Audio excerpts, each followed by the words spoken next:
आज हम बनाने वाले हैं 4 पाउंड में 3 टियर केक। और ये मैंने कौन कौन से पैन यूज़ किए हैं और इसको किस तरीके से मैंने बनाया है, तो आज मैं आप लोगों के साथ पूरी डिटेल शेयर करने वाली हूँ। ये 6.5 इंचज़ पैन है जिसे मैंने यूज़ किया है। इसके अलावा ये है 4.5 इंच एंड ये है 2.5 इंच। कस्टमर ने जो मेरे साथ रेफरेंस पिक्चर शेयर की थी उसमें जो केक की हाइट थी उस हाइट को मैंने 4 पाउंड में मैनेज करना था, तो मैंने फिर ये वाले जो पैन यूज़ किए हैं ये एक्यूरेट हैं, बिल्कुल परफेक्ट सेम साइज़ में बने थे। और ये मैंने इस तरीके से बनाया कि 2 पाउंड जो है मैंने ये 6.5 इंच पैन में बेक किए और 2 पाउंड मैंने उन दोनों पैन्स में डाल के एक ही दफ़ा बैटर बनाया 2 पाउंड का। इन दोनों पैन्स में डाल के तो मैंने बेक कर लिया, तो बहुत अच्छी हाइट आ गई थी और बहुत प्यारा सा केक रेडी हो गया था। इनको कटिंग करने के बाद इनके नीचे जो मैंने ये प्लेट्स रखनी थी, ये सारा काम जो है मैंने एक दिन पहले कर लिया था और रात में मैंने ये सारा क्रम कोट करके रख दिया था। नेक्स्ट डे मैंने इसको फाइनल करने के बाद तो इसको एक दूसरे के ऊपर स्टैक कर दिया था। इसके लिए मैंने एक स्पेशली स्टैंड बनवा लिया था। ज़ाहिर है मरी जाते वक्त उतार चढ़ाव होगा और मुझे ये था कि केक इम्बैलेंस ना हो जाए। अगर मैं डॉवल ऐड करती हूँ तो केक फिसल सकता है अपनी जगह से। गर्मी भी तो इतनी ज़्यादा और इसे मैंने फ्रेश क्रीम में ही बनाना था, यानी कि मैंने चॉकलेट गनाश यूज़ की है, वाइट चॉकलेट गनाश। तो यहाँ पे ये वाला स्टैंड है जो मैंने ड्रम बोर्ड के साथ ये लगवा लिया था और ये मेरे करीब से ही बन गया था। तो मैंने जो फर्स्ट जो इसका टियर है उसको मैंने इसके ऊपर ही एडजस्ट किया है, इसको मैंने अलग से एडजस्ट नहीं किया। सेकंड एंड थर्ड टियर वो मैंने नेक्स्ट डे इसके ऊपर एडजस्ट किए थे। इसके अलावा बेकिंग क्लास का जो सीन है वो मुझसे काफ़ी लोग पूछ रहे हैं, तो वो मैं आपको बता दूं कि नेक्स्ट मंडे मैं फिर से स्टार्ट कर रही हूँ। अब 15 डेज़ कोर्स होगा और ये मैंने वैसे भी इवनिंग में लेनी है। 3 o'clock 3 PM से 6 PM तक ये क्लास होगी। अगर कोई ज्वाइन करना चाहता है जो बेसिक स्पॉन्ज सीखना चाहता है वनीला और चॉकलेट में और उसकी आइसिंग सीखना चाहता है तो वो मुझसे कांटेक्ट कर सकता है। नेक्स्ट मंडे आई थिंक 7 जुलाई है, 7 जुलाई से मैं स्टार्ट लूँगी। उसका बाकायदा मैं अनाउंसमेंट भी करूँगी। लेकिन जो कोई पूछना चाह रहा था मुझसे DM कर रहे हैं लोग कि आप नेक्स्ट कब ले रही हैं, तो मैं बता दूं कि 7 जुलाई से स्टार्ट है क्लास।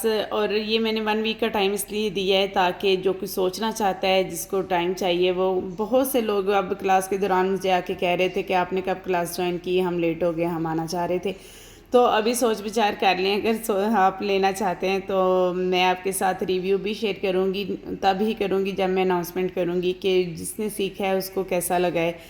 तो बाकी आप मेरी वीडियोस भी मौजूद हैं, चैनल पे मौजूद हैं, सारे प्लेटफॉर्म्स पे मौजूद हैं, आप जाके विज़िट कर सकते हैं कि किस तरीके से मैं सिखा रही हूँ। मैं इस केक के ऊपर जो मेरी कस्टमर हैं वो पिक्चर्स लगवाना चाह रही थी, तो मैंने उनसे पूछा आपको एडिबल पिक्चर्स चाहिए या फिर मैं पेपर प्रिंट लगा दूँ। उन्होंने कहा कि किस तरीके से आप ये इसका क्या डिफरेंस है इन दोनों में। मैंने कहा लुक तो सेम ही आएगी लेकिन डिफरेंस ये है कि ये बजट फ्रेंडली हो जाएगा अगर आप पेपर प्रिंट लगवाते हैं, और अगर आप एडिबल लगवाते हैं तो फिर उस पर कॉस्ट ज़्यादा आएगी।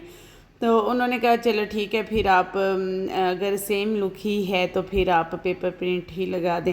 तो मैंने पेपर प्रिंट ही निकलवा के तो फिर वो मैंने लगा दिए थे। 2-3 केक्स की पिक्चर उन्होंने मेरे साथ शेयर की थी। टियर इस तरीके से चाहिए थे तीनों और ऊपर डेकोरेशन थी। एक पे पिक्चर एडजस्ट करनी थी, वो इस केक की पे नहीं थी, वो किसी और केक पे थी। तो बाकी मुझे कह रहे थे कि आप अपनी मर्ज़ी से इसको डेकोरेट कर दीजिएगा। तो फिर मैंने नीचे वाले टियर पे वो कुछ वॉल्स एडजस्ट किए हैं। इसके अलावा बटरफ्लाइज मैंने खुद से एडजस्ट कर दी थी और ताकि खाली लुक ना लगे। तो मिडल वाले टियर पे मैंने फिर पिक्चर्स एडजस्ट कर दी और ऊपर टॉप पे फिर डॉल जो थी वो बना दी। डॉल भी उन्होंने मुझे कहा था कि आप कोई अच्छी सी डॉल बना के ऊपर बिठा दीजिएगा, तो बस फिर मैंने पिंटरेस्ट से ये पिक्चर ली और उसको कॉपी करते हुए मैंने ये डॉल बना ली थी। ये टियर केक बनाने के लिए मैं इतनी ज़्यादा एक्साइटेड थी, मैं बहुत हैप्पी थी कि मुझे टियर केक का ऑर्डर तो मिला है ना। और ये मेरी रेगुलर क्लाइंट ही हैं, इन्होंने मरी में जाके करना था इसको सेलिब्रेट। तो उन्होंने मुझे बता दिया कि दूर लेके जाना है, मरी लेके जाना है और वहाँ तक सेफली पहुँच जाए, बस आपने इस चीज़ का ख्याल रखना है। तो मैंने कहा ठीक है ओके, मैं पूरी एहतियात करूँगी और कोशिश करूँगी कि आपका केक जो है सेफली आप तक पहुँच जाए।